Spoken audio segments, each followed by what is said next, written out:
Hey everyone, I hope you're having a fantastic week. I have got a beautiful day today to go for a run.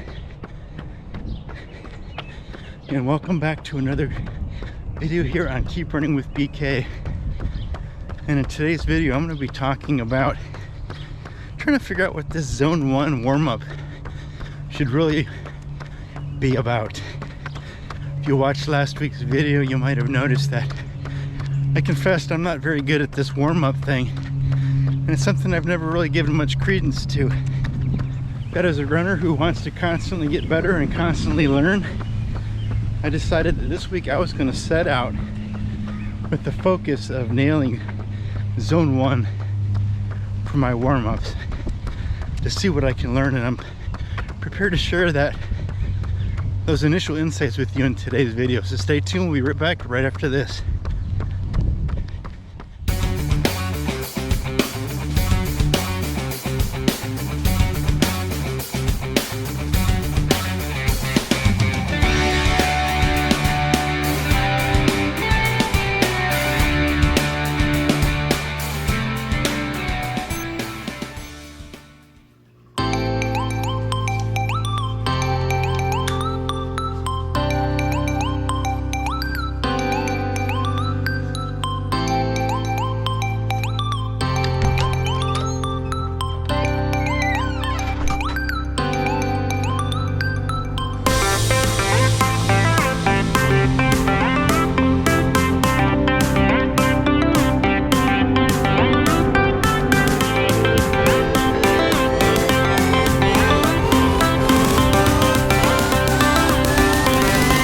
Hey everyone, welcome back, and thanks again for checking out the latest video here on Keep Running with BK. And I just finished my warm-up, which, to be honest, is a little bit easier to do when I'm not talking to the camera. And if you've been following along, I recently started the 80-20 training plan to work on my 10K speed. And during one of my runs last week, I was recording last week's video, and I made a confession that I'm not very good at this warm-up thing. I never have been. I've been running now for nearly 40 years, and I have consistently been one of these go-get-em kind of people, where when I set my mind on something, I just want to get to it, get out there and get it done. When it comes to running, my attitude has been, I don't have time for this warm-up thing. But I wanted to really seek out and reevaluate that and ask myself some important questions. Because in this 80-20 training plan, every run calls for at least a 5-minute warm-up in Zone 1, if not longer. So if you're not familiar with the training zones 1 through 5 referred to in the 80-20 training plan, I'll put a link up above and down in the show notes to another video I did earlier in preparing for 80-20 training and how to calculate those training zones. But Zone 1, essentially your lowest, easiest training zone that oftentimes referred to as the recovery zone, but it's also where you want to spend your time when you're doing a warm-up. And if you use a perceived effort scale of 1 to 10, Zone 1 is a perceived effort of 1 or 2. It should feel very easy, very comfortable, almost to the point where you feel like you're holding back. And that's probably why I've struggled with it. I'm not very good at holding back, at least not that much holding back. And so you start your run off, do a warm-up running in Zone 1 and 2. In Zone 1, you're going to spend 5 minutes there at a perceived effort of 1 to 2. And then you use a heart rate monitor, which I've got strapped on. And I'm looking down at my watch from time to time to monitor that heart rate to make sure that I stay there in Zone 1 to properly warm up. And you may be asking yourself, what's the benefits of a warm-up? I mean, I certainly have ignored it, discounted it, disregarded it, not really taken it seriously over the years. And so part of the goal for me this week was to to reevaluate that and understand what are the benefits of warm-up, why is it so important, or why is it emphasized so much within the running community. And so here's some of the things that I found.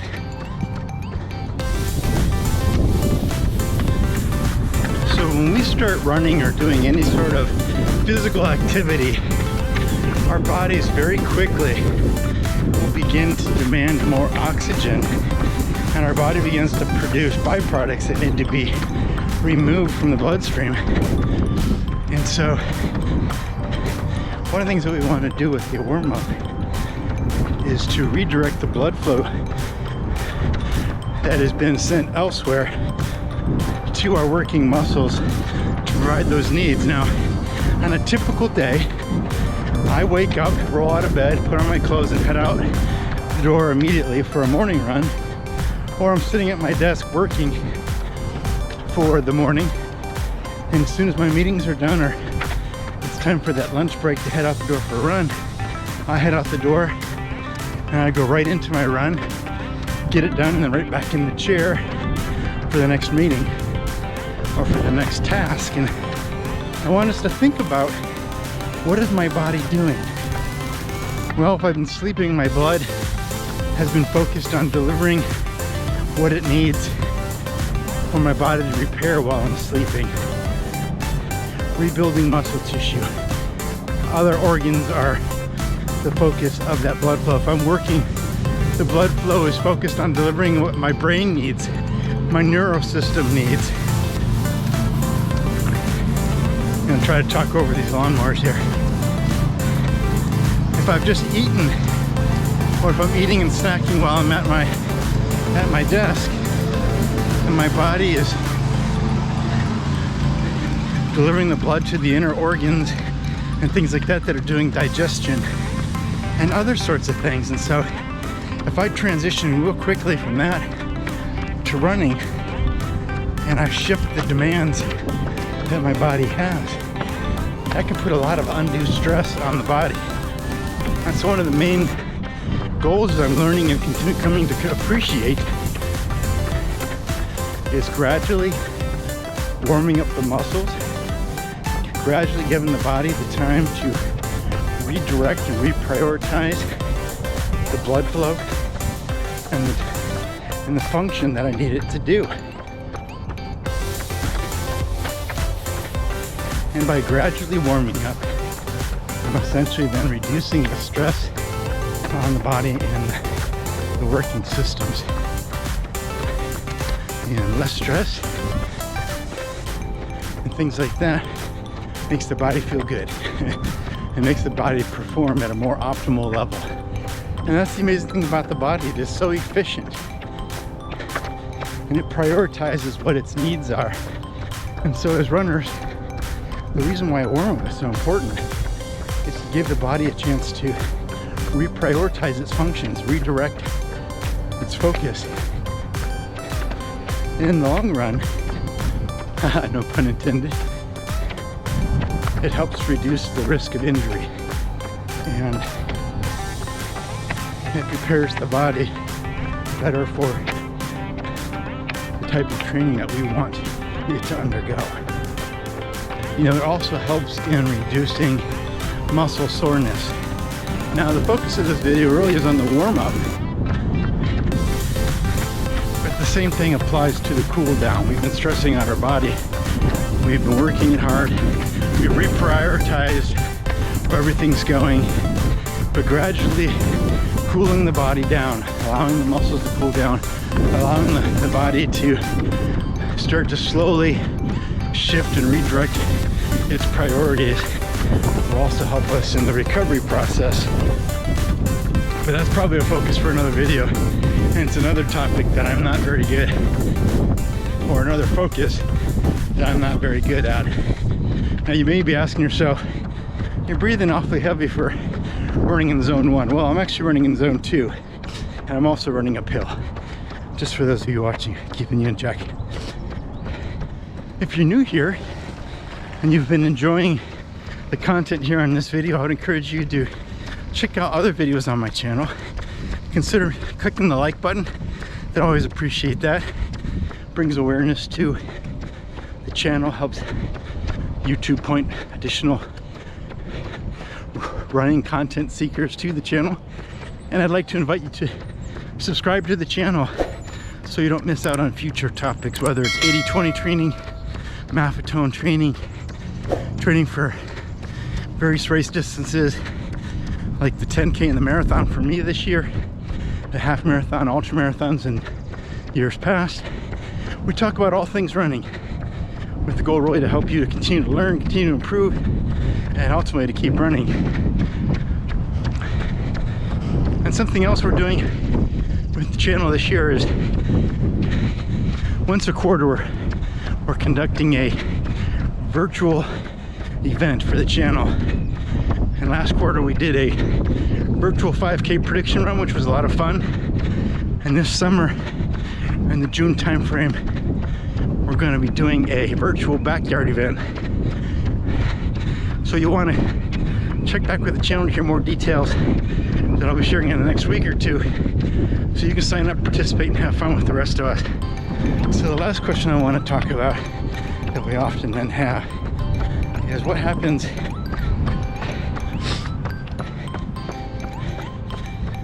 how does this affect overall running? And some of us are so focused on the metrics and the measures that we're like, oh, it's affecting my pace. Things like that. I'm guilty of that. But I'm more interested in better results and being able to continue to run for a long time, especially as I get older. But I've got to work through and get over that, the bondage there of running to metrics rather than training smart, which is a focus here on the channel. But I started in earnest this past week trying to focus on running in zone 1, doing a proper warm-up. And the first run I tried that on was my long run this past weekend. It called for the first mile to be in zone 1. And so yes, I started off in the perceived effort, 1 to 2. I used my heart rate monitor in those first few minutes to make sure I was staying there. Yeah, my first mile was slower. It was, I think, 10:04 or something like that. But then I finished my long run and I looked at the numbers and I was really surprised. I actually spent 45% of my long run in zone 1. That was not the plan. It was supposed to be in zone 2. So one, after that warm-up, I have to do a better job of monitoring the heart rate, making sure I'm training in the zone I want to be training in. But for a long run or an easy run, that's not terribly bad. The other observation was it didn't really affect the quality of the effort. It didn't affect the quality of the run in a negative way. In fact, my splits were very even, very consistent. They were sub 9:30 minutes for an easy run is where I would like to see them right now. You know, looking at my heart rate, it was much more consistent and steady over the duration of my long run. It was below my MAF target heart rate, which is where I would like it to be for those easy zone 2 runs. You know, probably in that perceived effort of 3 to 4, like where it should be for a zone 2. But I contribute a lot of that to warming up properly in zone 1. And I know it's really too early to tell and draw too many strong conclusions, but I really do think warming up properly helps to manage the heart rate, keep it down, and it doesn't climb as fast. Yes, I'm going to experience cardiac drift where it gradually increases with time. That's natural, but the rate at which it climbs, which was much more flat and desired, again, I contribute that at least initially to keeping it in zone 1 for a proper warm-up. Looking at my comparative runs this week where I did better warming up to last week, the paces in general, the same type of workouts were relatively the same. So I'm not losing anything there. In fact, I'm noticing that my heart rate is actually a little bit lower, which is good, especially on those easy days. It allows my body to recover properly and prepare for those hard days. When I get the hard days, I had better results, higher pace, even at a slightly lower heart rate. Again, one of the major training principles of the 80-20 approach is that 80% of your running should be easy, allowing your body to fully recover, so when you're doing those hard efforts in the 20%, they can truly be quality hard efforts. And I think my hard efforts definitely benefited from that this week. And so I want to share all that with you guys this week. But until next time, stay safe, train smart, and keep running.